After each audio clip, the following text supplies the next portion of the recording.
नमस्कार साथियों, स्वागत है आप सभी का हमारे कोरोना क्लासेस यूट्यूब चैनल पर। दोस्तों, अभी तक आपने चैनल को सब्सक्राइब नहीं किया है तो सब्सक्राइब करके रखें। आपको आने वाली हर वीडियो का नोटिफिकेशन आपको मिलेगा। राजस्थान जीके आपको पूरा कराया जाएगा। Rajasthan geography, history and culture, Rajasthan की राज व्यवस्था और लोक साहित्य, राजस्थानी भाषा साहित्य सब कराया जाएगा आपके लिए, आप चिंता मत कीजिएगा। तो ये आपकी राजस्थान की प्राचीन सभ्यताओं से रिलेटेड दूसरी क्लास है। तो आपको इस क्लास में हम पढ़ेंगे वैराट सभ्यता से आगे। तो देखिएगा, नोट्स आप सबके पास में होने चाहिए। आप उनका रिवीजन यहाँ यूट्यूब पर कर रहे हैं।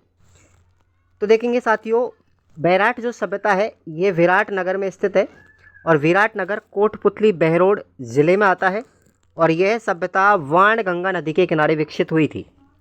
ये आप लोगों को याद रखना है। वैराट सभ्यता के खोजकर्ता बहुत इंपॉर्टेंट है, राय बहादुर दयाराम साहनी। इन्होंने 1936 में खोज की थी। इसके उत्खननकर्ता कौन है? कैलाश दीक्षित और नील रतन बनर्जी। ये तीन व्यक्तियों के नाम आपको याद रखने हैं, बहुत बार एग्जाम में पूछे गए हैं साथियों, तो याद रख लें इनको।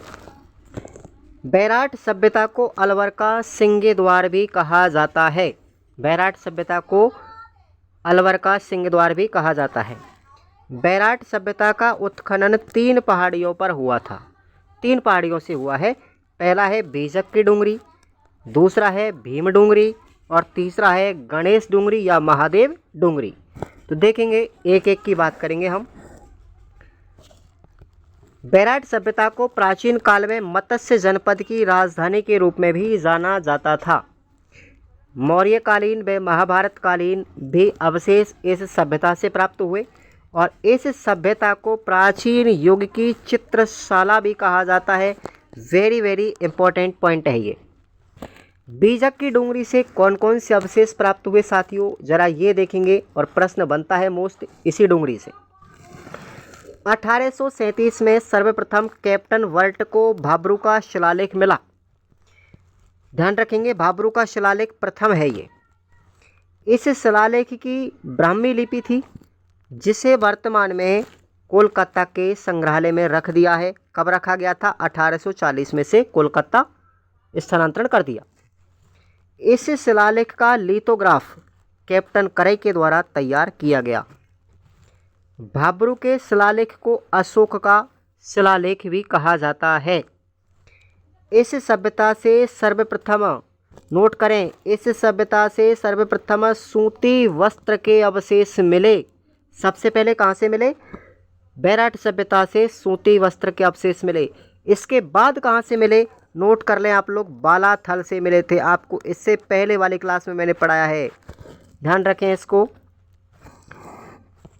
36 यूनानी मुद्राएं भी मिली और 8 पंचमार्क मुद्राएं भी वैराट सभ्यता से प्राप्त हुई।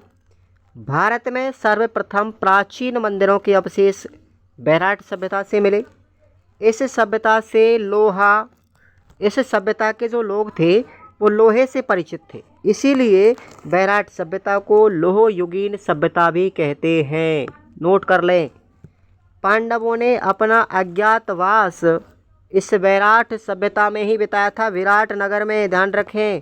और अर्जुन के पुत्र अभिमन्यु का विवाह विराट की पुत्री उत्तरा के साथ में हुआ था। कहाँ पर? विराट नगर के अंदर। राम सिंह द्वितीय के काल में कीरत राम खंगारोत को एक घड़ा मिला था जिसमें गौतम बुद्ध की अस्थियों के अवशेष मिले। नोट कर लें इस बात को आप लोग। उसके बाद में है भीम डूंगरी। इससे कौन कौन सी चीज़ें मिली? भाब्रू शिलालेख सेकंड मिला। किसको मिला?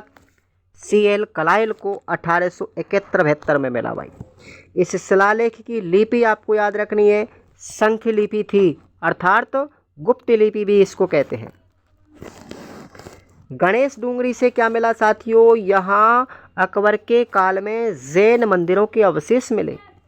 634 ईस्वी में, नोट करें, चीनी यात्री हैंसोंग बैराठ में आए थे और हैंसोंग को यात्रियों का राजकुमार भी कहा जाता है। इनकी पुस्तक का नाम है CU की, ध्यान रखें, CU की, है ना। उसके बाद हैंसोंग के अनुसार बैराठ का कुल क्षेत्रफल कितना था? 2.5 मील था। इम्पोर्टेंट पॉइंट है, प्रश्न आ चुका है, ये देखेंगे।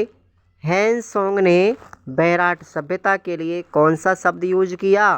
परायत्र शब्द यूज किया। याद रखेंगे, परायत्र। ये किसके लिए यूज किया था? बैराठ सभ्यता के लिए किया था, ह्वेनसांग ने किया भाई। उसके बाद में है नोह सभ्यता, भरतपुर में स्थित है। इसके उत्खनन कर्ता कौन है? रतन चंद्र अग्रवाल और डेविडसन। ध्यान रखें, डेविडसन है। यह एक लोह युगीन सभ्यता है। नोह सभ्यता से 5 संस्कृतियों के अवशेष मिले, तांबे के सिक्के मिले, पाषाण कालीन व मौर्य कालीन अवशेष मिले और 7 फीट ऊंची यक्ष प्रतिमा मिली। यक्ष का मतलब जाख बाबा की मूर्ति मिली भाई। कहाँ से? नोह सभ्यता से। ये प्रश्न भी पूछा जा चुका है कि जाख बाबा की मूर्ति या यक्ष की प्रतिमा कहाँ से मिली? नोह सभ्यता से। मज़ा आ रहा है ना साथियों? तो क्लास को एक बार लाइक कर दीजिए। रंगमहल सभ्यता हनुमानगढ़ में स्थित है। इसकी खोज किसने की थी? हन्ना रेड ने की थी 1993 के अंतर्गत। हन्ना रेड एक विदेशी थे, स्वीडिश के रहने वाले थे, स्वीडन के। यहाँ से 105 तांबे की मुद्राएं मिली, कुषाणकालीन व गुप्तकालीन अवशेष मिले और गांधार शैली की मरण मूर्ति यानी मिट्टी की मूर्तियाँ मिली। कहाँ से? रंगमहल सभ्यता से, हनुमानगढ़ में स्थित है। नेक्स्ट है जोधपुरा सभ्यता। ध्यान रखेंगे, जोधपुरा सभ्यता। जोधपुरा सभ्यता ये कोटपुतली बहरोड में स्थित है। कोटपुतली बहरोड में स्थित है, सावी नदी के किनारे विकसित हुई थी। अब एक इम्पोर्टेंट प्रश्न मैं आपको बता रहा हूँ। जोधपुरा सभ्यता को हम धरतुल घाट की संज्ञा भी कहते हैं। सभ्यता धरतुल घाट, ध्यान रखें आप लोग, धरतुल घाट की सभ्यता, ये इसी का नाम है भाई। ये प्रश्न आ चुका है, आप लोग इन नोट्सों में लिख लीजिए। धरतुल घाट की सभ्यता किसे कहते हैं? जोधपुरा सभ्यता को कहते हैं। इम्पोर्टेंट प्रश्न है, इसमें मैंने लिखा नहीं तो आप लिख लीजिएगा, यही फ़ायदा होता है क्लास का। यहाँ से लोहे की भट्टियाँ, शुंग व कुषाण कालीन अवशेष मिले थे। उसके बाद है सुनारी सभ्यता। ये साथियों नीम का थाना में स्थित है, कांतली नदी के किनारे। इसका उत्खनन 1980 से 81 के मध्य में राजस्थान पुरातत्व विभाग के द्वारा किया गया। यहाँ से लोहे के औजार, भाले और तीर भी मिले थे। सबसे प्राचीन लोहा गलाने की भट्टियाँ सुनारी सभ्यता से मिली थी। कुषाण कालीन व मौर्य कालीन अवशेष भी सुनारी सभ्यता से मिले। अगला है पीलीबंगा सभ्यता। यह भी घग्गर नदी के किनारे हनुमानगढ़ जिले में स्थित है। यहाँ से सेंधव कालीन अवशेष प्राप्त हुए। यहाँ से एक विशेष प्रकार का घड़ा मिला जिसे बूटो कहा जाता है। अंडरलाइन कर लीजिए आप लोग, बूटो। बूटो कहाँ से मिला? पीलीबंगा सभ्यता से। रामदेव जी और पीपल वृक्ष के अवशेष भी यहाँ से मिले। उसके बाद है रेड सभ्यता, टोंक जिले में ढेल नदी के किनारे विकसित हुई। इसके उत्खनन करता है दयाराम साहनी और केदारनाथपुरी। रेड सभ्यता को प्राचीन भारत का यानी भारत का प्राचीन टाटानगर कहा जाता है। यहाँ से चांदी की 3075 पंचमार्क मुद्राएं मिली। कहने का मतलब है सबसे ज़्यादा मुद्राएं कहाँ से मिली? रेड सभ्यता से। एक प्रश्न और इम्पोर्टेंट है यहाँ से बनता है, अपोलो डॉट्स का सिक्का जो कई बार पूछा गया है, अपोलो डॉट्स का सिक्का कहाँ से मिला? रेड सभ्यता से मिला था। नगरी सभ्यता साथियों देखेंगे, नगरी सभ्यता चित्तौड़गढ़ में है, आयड़ नदी के किनारे विकसित हुई। इस सभ्यता को मध्यमिका के नाम से जाना जाता है, जो शिवी जनपद की राजधानी थी पहले। इस सभ्यता से एक सिक्का भी मिला जिस पर एक तरफ मध्यमिका और दूसरी तरफ शिवी जनपद लिखा हुआ था। इसका उल्लेख किसने किया था? संस्कृत के बहुत बड़े विद्वान थे पाणिनि, उन्होंने किया था। इस सभ्यता से गौशुंडी का शिलालेख मिला, हाथीबड़ा का शिलालेख मिला। ध्यान रखें, इसके अवशेष मिले जिनकी खोज श्यामल दास ने की थी। गौशुंडी का शिलालेख किसको मिला? और हाथीबड़ा का शिलालेख किसको मिला? श्यामल दास को। परंतु इन दोनों शिलालेखों को पढ़ा किसने था? सबसे पहले रीडिंग किसने किया? डॉक्टर किसने किया था? डी.आर. भंडारकर ने किया। यहाँ से वैष्णव संप्रदाय का एक मंदिर भी मिला। इस मंदिर का सबसे पहले उल्लेख किसमें मिलता है? गौशुंडी के शिलालेख में मिलता है। यहाँ से शुंगकालीन मुद्राएं भी प्राप्त हुई थी।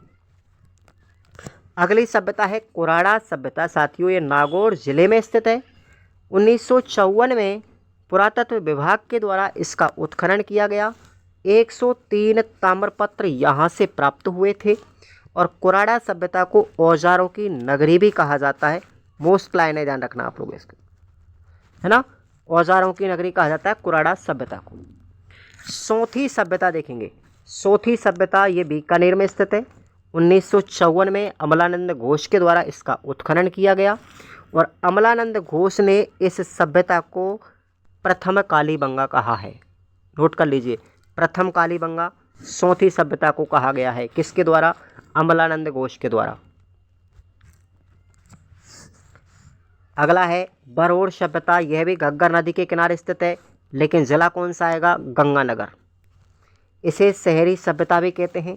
यहाँ से प्राप्त मृद भांड, जो मिट्टी के बर्तन हुए थे, मिले थे, वो शुद्ध काली मिट्टी से बने हुए मिले थे। यहाँ से बटन की आकृति में मोहरें मिली और 8000 मनके प्राप्त हुए। अब कुछ अन्य इम्पोर्टेंट तथ्य आपको मैं बता दूं जो वर्तमान काल में प्रसिद्ध है। यहाँ से प्रश्न कई बार पूछे जा रहे हैं। तिलवाड़ा सभ्यता कहाँ पर है? बालोतरा में। लूणी नदी के किनारे स्थित है। इसका समय काल क्या है? 5000 ईस्वी पूर्व से लेकर 200 ईस्वी पूर्व। इस स्थल से पाषाणकालीन अवशेष मिले, जिनका उत्खनन किसने किया था? वीरेंद्र नाथ मिश्र के द्वारा 1967-68 में किया गया। सुखपुरा गांव देखो, सुखपुरा नया गांव, ये भीलवाड़ा में स्थित है। यहाँ भी एक कुछ चीज़ें मिली थी। 1000 वर्ष पुराना भूमिज शैली का परमार वंशीय विष्णु मंदिर मिला था, जो ऐसा माना जाता है कि सबसे पहला विष्णु मंदिर है। पारेवार सानुगाम, ध्यान रखना, पारेवार और शानुगाम ये दोनों कहाँ पर हैं? जैसलमेर में। तो यहाँ से चूहे के दांत के सबसे प्राचीनतम अवशेष मिले। ऐसा माना जाता है कि ये चूहे के दांत 9 से लेकर 14 करोड़ वर्ष पुराने थे। ठीक है, जो विश्व में सबसे प्राचीन माने जाते हैं। बाका गांव भीलवाड़ा, यहाँ से भी चीज़ें मिली। राज्य की पहली अलंकृत गुफा खोजी गई थी यहाँ से, वेरी वेरी इंपॉर्टेंट। भीलमाल जालोर से क्या मिला था? यहाँ से प्राप्त मृद भांडों के रोमन एम्फोरा अंकित मिला था। यहाँ के जो मिट्टी के बर्तन थे उन पर रोमन एम्फोरा लिखा हुआ था। उसके बाद है डोराथोरा और शिववाड़ी, ये दोनों जगह बीकानेर में है। यहाँ से पाषाणकालीन युग के अवशेष मिले। टाटोली अजमेर से क्या मिला? यहाँ से खुदाई के दौरान प्राचीन जैन प्रतिमाएं प्राप्त हुई। खानपुरा झालावाड़, यहाँ से क्या मिला भाई? खानपुरा से, यह हाड़ौती का सबसे प्राचीनतम सभ्यता स्थल है और यहाँ से नदी घाटी के अवशेष मिले थे।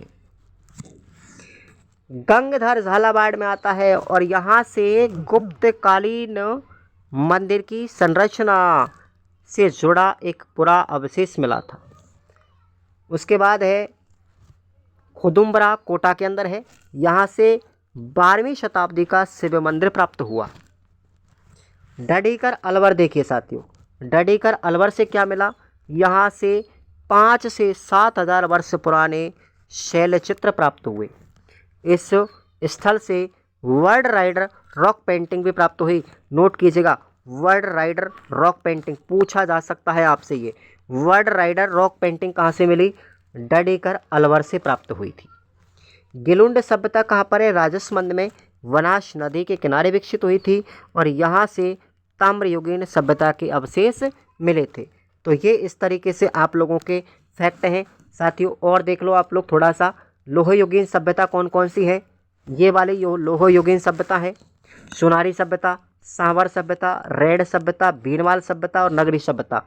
ये हमारी लोहयुगीन सभ्यता है ना। और ताम्रयुगीन सभ्यताएं कौन कौन सी हैं?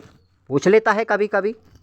गणेश्वर सभ्यता, बूढ़ा पुष्कर सभ्यता, बेणेश्वर सभ्यता, मल्लाह सभ्यता और पुंगल सभ्यता, ये हमारी क्या है, ताम्रयुगीन सभ्यताएं। तो प्रश्न आपका बाहर जाने का कोई मतलब ही नहीं है, यहाँ से चिंता मत कीजिएगा, मैंने पूरा पढ़ा दिया आप लोगों के लिए। प्राचीन सभ्यताओं से प्रश्न बाहर नहीं जाएगा। आप इन नोट्सों को पढ़िएगा एकदम अच्छे से, आपको कोई भी किताब पढ़ने की, टच करने की ज़रूरत नहीं पड़ेगी, और केवल इन नोट्सों को पढ़ने के बाद आप लोग टेस्ट सीरीज़ दीजिएगा बस। मैं दावे के साथ में कहता हूँ आपके अच्छे नंबर आएंगे, सिलेक्शन भी होगा। बिल्कुल बेधड़क रहिए आप लोग, कोई भी किताब पढ़ने की आपको ज़रूरत नहीं पड़ेगी।